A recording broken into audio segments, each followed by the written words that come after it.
Hi, we're Tom and Regina, and today we're stepping into history at what was the Badwell plantation, and there's not much left of it today, but the family cemetery is still here. The cemetery is where we're at. This is basically what's left of the plantation, the original plantation. And I had passed the marker several times on my way to Augusta to see family, and when I saw this sign, Badwell Cemetery, it drew my curiosity, and so today we're going to explore it.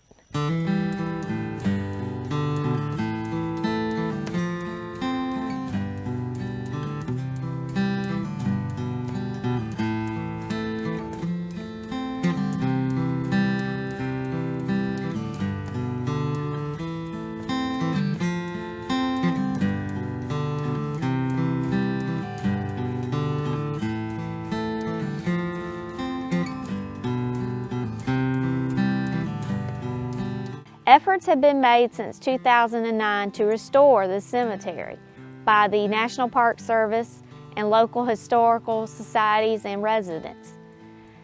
This gate is not the original gate. The original gate featured a Grim Reaper and was created around 1790. That gate was stolen and found years later, and that gate is now in safekeeping and storage. The plan is to one day to hope to restore the original gate. I'm standing at the grave of Reverend John Louie Gibert, and I know I'm not pronouncing his last name correctly, but this is a fascinating individual. He was born in France in 1722, and he died here in 1773. And he started Badwell Plantation. He's the patriarch of the family. And there's so much that's fascinating about him. He was the leader of the Huguenot settlement here in what's now McCormick. And they founded New Bordeaux, which is the Bordeaux area now. And if any of you are familiar with Savannah Lakes on Lake Thurman, or Clark's Hill as we used to call it, this area, this was the Huguenot settlement. And the Huguenots were persecuted for religious reasons, similar to the Quakers and so many others during that time. Well, they came to what then was the British colonies to start a new settlement. Well, what I found just truly fascinating, slavery was not a thing in France. So how did this French minister end up in South Carolina starting a plantation? I'm not even sure how he learned to manage and run a plantation. How do you go from that, French citizen to plantation owner in South Carolina in the 1760s? That's a story I would like to hear. Unfortunately, I don't think we ever will, because there's not a lot left, from that time. But we do have his marker here, grave marker, and this marker's been damaged, but it's been repaired like so many other things in a small cemetery. Restoration's been ongoing here for some time, and the people that have done the restoration here, they've done an amazing job. And this is an example of that. You can see several areas of the stone around this that were cracked, and they've since been repaired. And I believe this entire section here was replaced. And some people did a really nice job here. Reverend Guibert's daughter, Louise, was born in Charleston, and they moved up this way to start the plantation. Well, her husband, William Pettigrew, he was born in Lunenburg County, Virginia. So he migrated down from up north, was probably given a land grant for serving in the war based on his birth date and death date, and they got married. And when Reverend Guibert passed away, they inherited the plantation. I'm at the grave of Miss Jane Guibert North, and she's the granddaughter of Reverend John Louie Gibert, the founder of Badwell. Well, what I found most fascinating about this whole thing was her and her brother, James. James Pettigrew is not buried here. He became a lawyer and actually Attorney General of South Carolina, and a very prominent person, and he eventually went to live in Charleston, and he and his family, they're buried at St. Michael's. James inherited the plantation, but James was anti-slavery, he was anti-secessionist, and he was anti-Confederacy. And he's famous for a quote that I'd heard many years ago, and the quote was, "South Carolina is too small to be a republic, and it's too large to be an insane asylum." He knew secession was not going to work out, and he was not afraid to speak up in a time when that was not a popular opinion, which I did not know that that quote had any association whatsoever with Badwell Plantation or Cemetery. But he actually inherited the plantation. And James was also a diplomat for the U.S. government. And in his travels around the world, he collected acorns. And he planted those acorns here at the plantation. And it was famous for the white oaks that grew from those acorns. Well, Jane ran the plantation when he left. And she was a widow. Her husband had passed. She was a single woman managing the plantation by herself. And the letters that she wrote to her brother, you can read those letters today, and we'll leave a link below. And it's really fascinating reading those personal letters, just the insight you get into what plantation life was actually like then.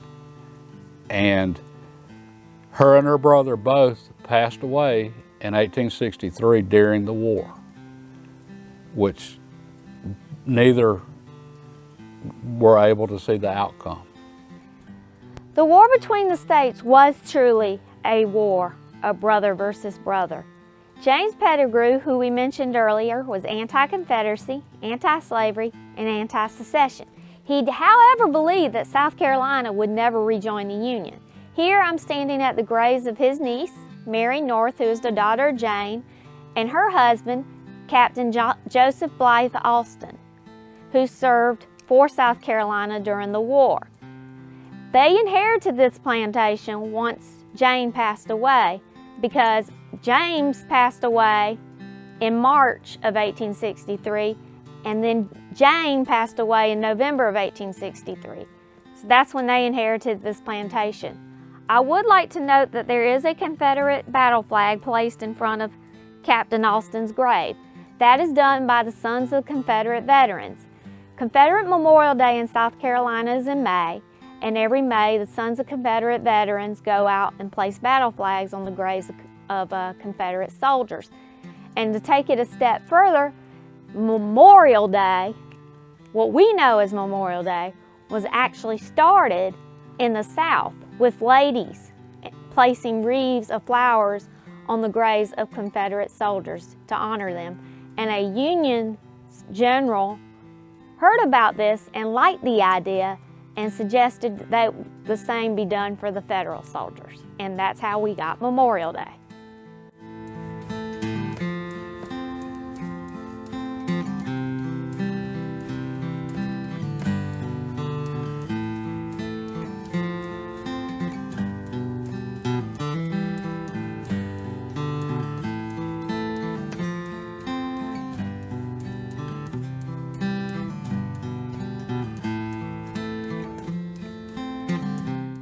Sadly, slavery was a part of plantation life, and it's a complicated relationship between slave and slave owners.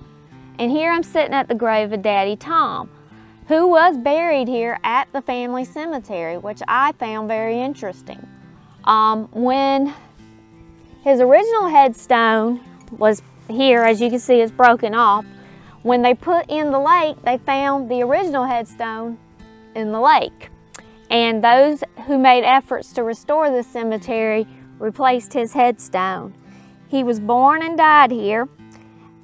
And the last line of his epitaph said, "And caused him when he died to be buried like a Christian." I really thought the family history here was just fascinating.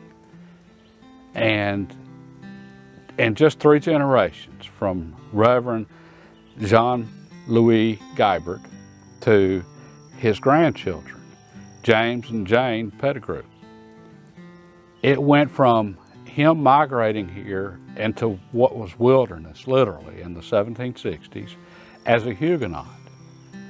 And then 3 generations later, his children, grandchildren, were in the middle of the Civil War. And James and Jane both passed away in 1863, literally in the middle of the war. In just 3 generations, it went from wilderness to Civil War. And it just, I don't know, in my mind, it just doesn't seem like that period of South Carolina history happened so quickly. It was literally 100 years from when he migrated here to the midst of the war between the states. And that was just, I don't know, it's just so interesting. And just that 100-year period of time is just, I mean, that was so much of South Carolina history. The house actually lasted for about 5 generations. When Jane passed away, her daughter Mary and her husband Joseph inherited the house. And then their children inherited the house. The plantation burned down in 1920, and all that remains of it today is the spring house. What I found fascinating is because when they put the lake in, they moved several bodies up from Augusta, and they're actually buried that way. Right. And what y'all can't see from here is you can't really see the back of Clarks Hill or Thurman Reservoir, but it's literally 100 yards behind us, the backwaters. So this was just off the Savannah River. And they moved these graves so they would not be lost to the lake. Yeah. A couple of urban legends I've heard about this place is one, I'm kind of curious if this is what not happened to the wall here, because they had, over here's a pile of brick where they had actually rebuilt the wall, and now all these bricks are sitting here. There's a legend that a troll actually walks around this brick wall. That was just somebody trolling for attention. And it is such a shame to see the vandalism that was done here. And I believe it was in the 1990s when the vandalism occurred here. We don't have a lot of history left, and especially the Midlands and upstate South Carolina. So much of what history of this area there was, it's gone. So to see people purposely destroying, you know, what few things we have left, it's just, it's not good. This cemetery, from my understanding, was in very bad disrepair when the Park Service took over. Actually, I believe it was National Forest and not... Thank you, National Forestry Service. The trees that Tom mentioned earlier, those have all since been cut down. And the interesting fact I found about that is that James Pettigrew actually named those trees after his friends. Yes. So I wonder wherever he may be, if he's watching thinking, well, there went Joe, there went Larry, there went... Yeah, the land was eventually owned by a paper company, and that they cut all the white oaks down. But that was interesting that he named the trees. And James did a lot of improvements to the plantation. But that was interesting too. He did so many improvements to the plantation, but he was against slavery, and he eventually left the plantation and lived most of his adult life in Charleston. I don't know if he didn't want to be here, or I'm not sure Which, you know, what else is interesting though is even though he was anti-secession, he wrote the codification of South Carolina law and submitted it in 1859. And when South Carolina rejoined the Union, they actually rejected it in 1865. But then in the 1870s, that became the basis of the recodification of law then. Correct. So he loved his state, he loved his home, but he didn't agree with what was going on here. And I can't help but to wonder how many other people felt the same way at that time. Because we never hear about the people that opposed secession or the people that opposed slavery in South Carolina during that period. Correct. And I think that's part of what was so interesting about him. He was not afraid to speak up about that. I just have one remaining question. Why was this named Badwell Plantation? I've heard the rumor it was because the water was bad. If anybody could help me figure that out, that'd be great. But I hope you enjoyed this little step into history with us at the Badwell Cemetery. And if you enjoyed this video, please give us a thumbs up. And if you didn't enjoy it, please give us a thumbs up. Let YouTube know you like history videos. And subscribe to the channel because there will be more to come. And if you have any places in the North Georgia, South Carolina, North Carolina area, hey, comment below, and any place you're interested in, maybe we can get by there sometime. God bless and have a good day.